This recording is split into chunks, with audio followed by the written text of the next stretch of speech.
इस बीच आपको तस्वीरें दिल्ली बीजेपी हेडक्वार्टर से दिखा रहे हैं। प्रधानमंत्री मोदी बीजेपी मुख्यालय पहुंच गए हैं। आज प्रधानमंत्री मोदी को बीजेपी हेडक्वार्टर आना था, ये पहले से तय हो गया था। जैसे ही रुझानों में बड़ी जीत की तरफ एनडीए बढ़ा, उसी वक्त ये अनाउंस हो गया कि प्रधानमंत्री मोदी आज बीजेपी मुख्यालय पहुंचेंगे।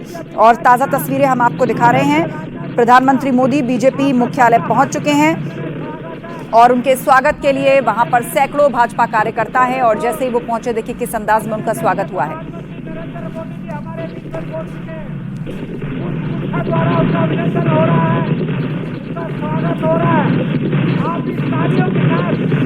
और आप देखिए किस तरह जो कार्यकर्ता है वहां पर तालियों की गड़गड़ाहट के साथ प्रधानमंत्री मोदी का स्वागत हो रहा है। दरअसल महाराष्ट्र में जो प्रचंड जीत हुई है एनडीए की, महायुति की और बीजेपी की, महाविकास अघाड़ी जो विपक्षी गठबंधन सामने रहा, दूर दूर तक भी आंकड़ों के लिहाज से कहीं ठहरता हुआ नजर नहीं आया। तो ऐसे में महाराष्ट्र की प्रचंड जीत, उत्तर प्रदेश में बड़ी जीत, 9 में से 7 सीट पर भाजपा और केदारनाथ सीट भी उत्तराखंड की बीजेपी के खाते में गई है। हालांकि झारखंड में इंडिया ब्लॉक की जीत हुई है, लेकिन महाराष्ट्र जैसे बड़े स्टेट में, जहां यदि पिछले विधानसभा चुनाव पर गौर करें तो तमाम नाटकीय घटनाक्रमों के बाद वहां पर सरकारें बनी, बिगड़ी, शपथें हुई, मुख्यमंत्री बदले और आखिर में एकनाथ शिंदे वहां के मुख्यमंत्री।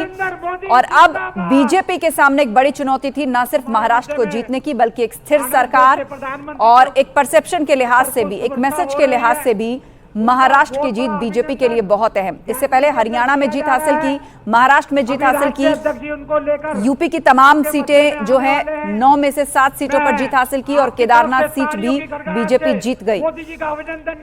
और आप देखिए ये दिल्ली बीजेपी हेडक्वार्टर की तस्वीरें, जहां प्रधानमंत्री मोदी का स्वागत हो रहा है। हरियाणा में जीत के बाद भी जो विजयोत्सव हुआ था दिल्ली बीजेपी हेडक्वार्टर में, जहां सैकड़ों कार्यकर्ता पहुंचे थे और प्रधानमंत्री मोदी ने उन सबका शुक्रिया अदा किया था और साथ ही साथ सबने पीएम का स्वागत किया था। और इस बार भी बेहद शानदार तरीके से स्वागत प्रधानमंत्री का हुआ है। सभी लोग बीजेपी के जयकारे लगा रहे हैं। एक बार फिर से हर तरफ मोदी मोदी की गूंज सुनाई दे रही है। और ऐसे में प्रधानमंत्री मोदी अभिवादन स्वीकार करते हुए, पार्टी के अध्यक्ष जेपी नड्डा उनके साथ यहां पर, और अमित शाह पहले से यहां पर पहुंच चुके हैं, गृह मंत्री, और प्रधानमंत्री मोदी यहां पर आ गए हैं। और सबकी निगाह टिकी है कि आखिर आज प्रधानमंत्री मोदी मंच से क्या कहेंगे, क्योंकि आज की जीत तो बेहद ऐतिहासिक है। कहीं ना कहीं उनको भी ऊर्जा देता है। तो महाराष्ट्र में प्रचंड जीत के बाद पीएम मोदी बीजेपी हेडक्वार्टर पहुंच गए हैं और दोपहर से ही बीजेपी खेमे में जीत के जश्न का माहौल है। बीजेपी कार्यालय में पहुंच गए हैं प्रधानमंत्री मोदी। महाराष्ट्र और झारखंड विधानसभा चुनाव के नतीजों के साथ उत्तर प्रदेश और उत्तराखंड में, यानी कि यूपी में बड़ी जीत, उत्तराखंड में केदारनाथ सीट की जीत और महाराष्ट्र की जीत के बाद, हालांकि झारखंड एनडीए के हाथ से जरूर निकल गया, लेकिन महाराष्ट्र की जीत के बाद से प्रधानमंत्री मोदी और बीजेपी कार्यकर्ता, आप देखिए किस तरह इस वक्त विजयोत्सव और जश्न का माहौल बीजेपी हेडक्वार्टर पर है। और खबर है कि पार्टी कार्यकर्ताओं को संबोधित भी करेंगे प्रधानमंत्री मोदी। जिस तरह हरियाणा में विधानसभा चुनाव जीतने के बाद प्रधानमंत्री मोदी ने यहां कार्यकर्ताओं का उत्साहवर्धन किया था, सभी का शुक्रिया किया था। और आज तो महाराष्ट्र की जीत हुई है। जिस प्रकार से आज बीजेपी की इस बड़ी जीत के बाद महाराष्ट्र में आने वाले समय में बहुत से राजनीतिक परिवर्तन और समीकरण बनते, बिगड़ते, उभरते हुए नजर आएंगे। क्या नई तस्वीर होगी, किस बड़े नेता की राजनीति अब किस दिशा में आगे बढ़ेगी या फिर थम जाएगी, बहुत कुछ अब यहां से आगे चर्चा में आने वाला है। लेकिन उससे पहले जीत के बाद ये बीजेपी हेडक्वार्टर की तस्वीर आप देख रहे हैं। आपका सभी का स्वागत स्वीकार भी करेंगे और हमारा मार्गदर्शन भी करने वाले हैं। बोले नरेंद्र मोदी। आप देखिए किस तरह बीजेपी हेडक्वार्टर पर प्रधानमंत्री मोदी के जयकारे लग रहे हैं। हालांकि आज चुनाव नतीजों के बाद प्रधानमंत्री मोदी सोशल मीडिया के माध्यम से रिएक्ट कर चुके हैं। उन्होंने महाराष्ट्र में महायुति गठबंधन की जीत को ऐतिहासिक बताया और इसे सुशासन और विकास की जीत करार दिया। और साथ ही उन्होंने हेमंत सोरेन और जेएमएम गठबंधन को झारखंड में विजय के लिए बधाई भी दी। और उन्होंने कहा कि एनडीए के जनहितैषी प्रयासों की गूंज हर जगह सुनाई दे रही है। सब स्वागत करेंगे तालियों को बजाकर। प्रधानमंत्री मोदी ने यह भी कहा कि महाराष्ट्र की जीत विकास और सुशासन की जीत है। महाराष्ट्र की प्रगति के लिए काम करता रहेगा महायुति गठबंधन। नरेंद्र मोदी जी हमारे मध्य में आ चुके हैं। प्रधानमंत्री मोदी ने महाराष्ट्र के नतीजों पर एक्स पर एक पोस्ट भी लिखा। वो पोस्ट हम आपको बता देते हैं। उन्होंने लिखा कि विकास की जीत, सुशासन की जीत, एकजुट होकर हम और भी ऊंचे उठेंगे।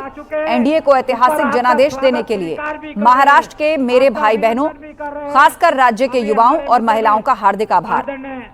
ये स्नेह और गर्मजोशी अद्वितीय है। मैं लोगों को आश्वस्त करता हूं कि हमारा गठबंधन महाराष्ट्र की प्रगति के लिए काम करता रहेगा। जय महाराष्ट्र। एक्स पर पोस्ट लिखकर प्रधानमंत्री मोदी ने आज नतीजों के प्रति लोगों का और कार्यकर्ताओं का आभार जताया। हमने देश को विजयी बनाना है। इसके अलावा पीएम ने अन्य राज्यों में उपचुनावों में एनडीए उम्मीदवारों को मिली जीत पर भी कहा कि एनडीए के जनहितैषी प्रयासों की गूंज हर जगह सुनाई दे रही है। तो आप देखिए किस तरह बीजेपी हेडक्वार्टर पर फिलहाल मोदी की गूंज है। स्वागत करेंगे हमारे देश और मंच पर पहुंच चुके हैं प्रधानमंत्री मोदी और उनके साथ पार्टी के अध्यक्ष जेपी नड्डा भी हैं और पहले से ही मंच पर मौजूद गृहमंत्री अमित शाह, रक्षा मंत्री राजनाथ सिंह। हमारे साथ गेस्ट पैनल भी जुड़ा हुआ है। हमारे साथ गौरव चाचरा जी हैं, समाजवादी पार्टी के प्रवक्ता। स्वागत है गौरव जी आपका। प्रियंका गुप्ता जी हैं, कांग्रेस की स्पोक्स पर्सन। रोहित अग्रवाल जी हैं, प्रवक्ता आरएलडी। रतिभान त्रिपाठी जी, वरिष्ठ पत्रकार। और थोड़ी देर में बीजेपी के स्पोक्स पर्सन भी हमारे साथ होंगे।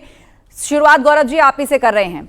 और ये मंच पर जो तस्वीर देख रहे हैं, आज की जीत बीजेपी के लिए बहुत बड़ी है, क्योंकि महाराष्ट्र को जिन परिस्थितियों में जीता है बीजेपी ने, इसके अलावा केदारनाथ सीट वो भी एक तरह से प्रतिष्ठा का प्रश्न थी, भाजपा ने जीत ली। और यूपी पर आप चले आइए तो वो 7 सीटें जीती हैं जो पहले 4 आपकी थी, और सबसे बड़ी जीत कुंदर की।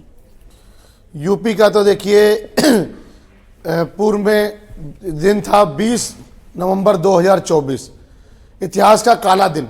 उत्तर प्रदेश सरकार द्वारा प्रशासन का दुरुपयोग करके लाठी डंडों, पत्थर, बंदूकों से डराया गया बाबा साहेब भीमराव अम्बेडकर द्वारा दिया गया संविधान, उसकी धज्जियां उड़ाई गई।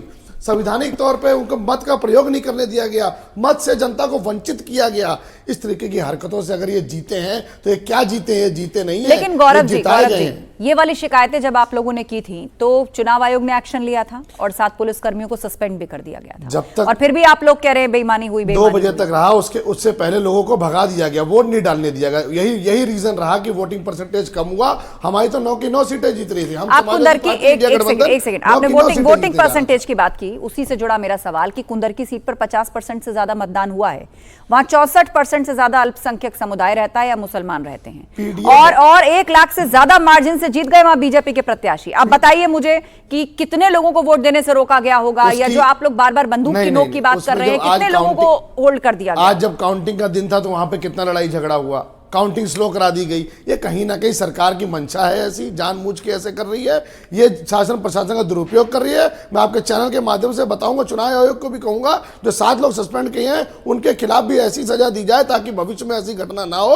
और 2027 का चुनाव आप देख लीजिएगा, 27 में भारतीय जनता पार्टी का सफाया होने जा रहा है। इंडिया गठबंधन समाजवादी पार्टी की यहाँ पे सरकार बनने वाली है और अखिलेश यादव जी मुख्यमंत्री बनने जा रहे हैं। शरद त्रिपाठी जी हमारे बीच में है, बीजेपी प्रवक्ता। शरतेंदु जी, आपसे जानना चाहेंगे कि लगातार समाजवादी पार्टी उसी बात को दोहरा रही है, चुनाव नतीजों के बाद भी कह रही है बंदूक की नोक, वोटिंग स्लो कर दी गई, और आप अखिलेश यादव का ट्वीट भी उठा करके देखेंगे तो उन्होंने भी यही तंज कसा है और इशारा इसी तरफ कि चुनाव में गड़बड़ी करके या सिस्टम का इस्तेमाल करके आप लोगों ने ये जीत दर्ज की है, ये आंकड़ा पाया है।